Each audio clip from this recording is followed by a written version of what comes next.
ఈరోజు తెలంగాణ రాష్ట్రం నిరుద్యోగుల వల్ల వచ్చిన రాష్ట్రం, ఈరోజు బలిదానాల మీద వచ్చిన రాష్ట్రం. ఈరోజు ఢిల్లీ పెత్తందారుల దగ్గర మన ఆత్మగౌరవాన్ని తీసుకెళ్ళి రేవంత్ రెడ్డి గారు చాకచక్యంగా పరిపాలించడం జరుగుతుంది. ఎందుకంటే ఈరోజు మొన్న ఉన్న ప్రభుత్వం నిరుద్యోగులకు అన్యాయం చేసిందని చెప్పేసి ప్రభుత్వానికి పాలన మూడగట్టడం జరిగింది.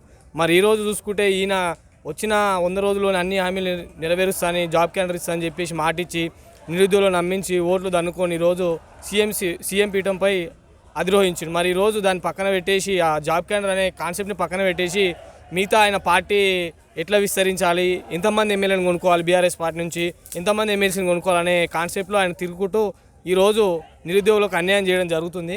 దీన్ని మేము సహించలేక ఈరోజు మేము రోడ్డు మీదకి వచ్చి టీఎస్పీఎస్సీ కట్టడి చేయడం జరిగింది. మరి ఈరోజు మేము ఎక్కడ కనిపించినా కానీ, ఎక్కడ అరెస్ట్ చేయడం కానీ, లేకపోతే వాళ్ళని నిర్బంధించడం కానీ, వాళ్ళని లాఠీచార్జ్ కొట్టడం కానీ, ఒక మాఫియా ఒక దొంగల్లాగా మరీ మాఫియా దొంగలు పట్టుకొని ఈడ్చుకెళ్ళడం ఎంతవరకు సమంజసం అని రేవంత్ రెడ్డి గారిని అడుగుతున్నాను. ఎందుకంటే గత సంవత్సరం మీరు కూడా పోరాడినప్పుడు మిమ్మల్ని కూడా ఈడ్చుకెళ్ళారు ఇంట్లో నుంచి. అది ఎట్లున్నదో ఈరోజు మాకు అదే పరిస్థితి పట్టించారు. నిజం వాసంకాడ చెప్పాలంటే ఒకప్పుడు గత ప్రభుత్వం 1960-65లో ఒకప్పుడు తెలంగాణ ప్రభుత్వంలో ఇలా రాజరికం నడిచేదని వింటుండే. ఈరోజు వాసంకాడ చెప్పాలంటే ఈరోజు నిజంగా జరుగుతుంది. ఈరోజు మేము కళ్ళారా చూసినాం. ఎందుకంటే ఈరోజు మేము ఎన్నో బాధలు పడి కష్టాలు పడి రోడ్డు మీదకి వస్తే కూడా మీరు ఈరోజు మమ్మల్ని కనీసం కనికరం లేకుండా కాంగ్రెస్ గుండాలు, నీ మాఫియాను పెట్టుకొని, కార్యకర్తలను పెట్టుకొని మఫ్కీలో మమ్మల్ని ఈరోజు పట్టుకొని ఈడ్చుకెళ్ళడం జరిగింది. ఇది ఎంతవరకు కరెక్ట్? ఈరోజు నువ్వు మా వల్ల ఈరోజు సీఎం పదవి అధిరోహించినావు తప్ప నీ ఎంతకు నువ్వు వచ్చి ఆడ ఊసోలేదు. ఏదో నిజంగా కోతికి చిప్ప దొరికినట్టు ఉంది నీ పరిస్థితి. ఈరోజు గుర్తుపెట్టుకో, నీ అంత పాలన 10 ఏళ్ళు పరిపాలించిన ఆయన్నే పక్కన పడేసినావు, కిందికి దింపినావు. నువ్వు పెద్ద విషయం కాదు. ముందున్న రానున్న రోజులలో మాకు కూడా ఒక పార్టీలు ఉన్నాయి. విద్యార్థి రాజకీయ పార్టీ ఉంది. ఈరోజు అన్ని అసెంబ్లీలో మొన్న పార్లమెంట్ ఎన్నికల్లో పోటీ చేసినాం. ఇప్పుడు వచ్చే ఎన్నికల్లో కూడా స్థానిక ఎన్నికల్లో నేను గట్టిగా ఓడిస్తాం. యువతను నిలబెట్టి యువతను ప్రోత్సహించి మరి విద్యా రాజకీయ పార్టీ నేను పీఠం దింపే విధంగా మేము తెలంగాణ ప్రజలకు అర్థమయ్యే రీతిలో ఈరోజు నీకు బుద్ధి చెప్తామని ఈ గోషామహల్ స్టేడియం తరఫున నేను హెచ్చరిస్తున్నాను రేవంత్ గారు. ఎందుకంటే ఈరోజు మేము ఇక్కడికి వచ్చాము. గత ఒక 4-5 గంటలు అవుతుంది మమ్మల్ని నిర్బంధించాం. ఇక్కడ తీసుకొచ్చి ఇక్కడనే దగ్గర ఒక 500 మెంబర్స్ పైనే ఉన్నామన్నా. ఇక్కడ వాటర్ లేవు, ఇక్కడ సరిగా వాటర్ లేవు. ఫుడ్ ఇచ్చి అది కూడా అరకూర ఫుడ్డు. ఇక్కడ నిర్బంధించి ఇప్పటిదాకా మమ్మల్ని బయటికి పంపే ప్రయత్నం చేస్తలేరు. అర్ధగంట గంట అనుకుంటే ఇప్పుడు 4 గంటలు 5 గంటలు అవుతుంది. అయినా కానీ వాళ్ళకు అధికారులకు ఎలాంటి కూస వచ్చినంత లేకుండా, వాళ్ళ పిల్లల్లాగా కూడా మమ్మల్ని ట్రీట్ చేయకుండా ఎంతో ఇక్కడ కూడా ఇబ్బంది పెడుతున్నారన్న. సో దయచేసి ఇది అర్థం చేసుకోవాలి తెలంగాణ ప్రజలు. కాంగ్రెస్ ప్రభుత్వం వస్తే మన పాలన వస్తుంది. ఇందిరామ రాజ్యం అనేది పెద్ద బూటకం. దయచేసి సెంటిమెంట్ నమ్మి మళ్ళీ మనం మోసపోయినాం.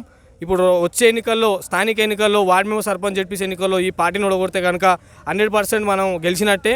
ఎందుకంటే స్థానిక ఎన్నికలపైనే ఆధారపడి ఉంటుంది ప్రభుత్వం ఉండాలా పోవాలనేది. దయచేసి తెలంగాణ ప్రజలు అర్థం చేసుకొని ఈ ప్రభుత్వాన్ని రేపు ఓడగొట్టే విధంగా మీరు ఒక కంకణలాగా అట్టుకొని రేపు విద్యా రాజకీయ పార్టీ తరఫున మీరు సపోర్ట్ చేసి యువతను గెలిపించి, యువతను అసెంబ్లీలో, పార్లమెంట్లో, స్థానిక ఎన్నికల్లో గెలిపించాలని తెలంగాణ ప్రజల్ని నేను ఆకాంక్షిస్తున్నాను. అన్న వాళ్ళు ఒక్కటే ఈరోజు ఏమనుకున్నారంటే, ఇప్పుడు ఏదైతే సమస్య ఉన్నది కేసీఆర్ ప్రభుత్వంలో నిరుద్యోగం ఉన్నది, దాన్ని ఎజెండా పెట్టుకొని మనం నమ్మిస్తే మనం వస్తే చేసామని ఒక బూటగాని ఒక అబద్ధాన్ని అడ్డం పెట్టుకొని ఈరోజు నమ్మించారు. ఓట్లు దనుకున్నారు. ప్రజాపాలన అనుకుంటూ ఈరోజు అందరినీ ప్రజల్ని మోసం చేయడం జరుగుతుంది. మిస్గైడ్ అంటే నిజమే అన్న, మిస్గైడ్ చేసి ఈరోజు నిరుద్యోగులు నమ్మించి మోసం చేశారు.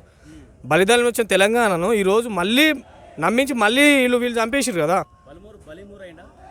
బలిమూరే అయింది. ఇప్పుడు ఈరోజు బలిమూరు వెంకటన్న మీద ఎంత అభిమానం ఉండే, యూత్లో వచ్చి మాకు ఇన్స్పిరేషన్ అనుకున్నాం. ఈరోజు నేను కూడా కంటెస్టెడ్గా చేశాను. కల్లకుర్తి నుంచి, పార్లమెంట్ నాగరికల్ నుంచి ఎంపీగా పోటీ చేశాను.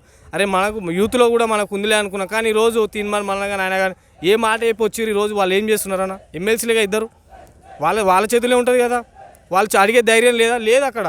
ఎందుకంటే నీ అంత పాలన రెడ్డి పాలన అయిపోయింది కదా. ఊర్లలో చూసుకుంటే కనుక రెడ్డి పాలన అయిపోయింది. ఈరోజు ఇక్కడ చూసుకుంటే రెడ్డి పాలన అయిపోయింది.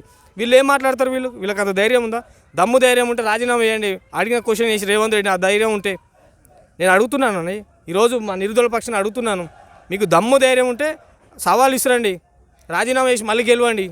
ఇండిపెండెంట్గా నిలబడ్డారా తీర్మానం మళ్ళీ అన్న కానీ అన్న అంటే ఎంత అభిమానం. అన్న దగ్గర పని కూడా వేసాం. ఈరోజు ఎవరైనా మాట్లాడుతున్నారా? 2 వారాలు వస్తాయి, 3 వారాలు వస్తాయని కూడా పిల్ల కథలు చెప్తారు. ఏందన్న 100 రోజుల క్యాలెండర్ వదులుతాను జాబ్ క్యాలెండర్.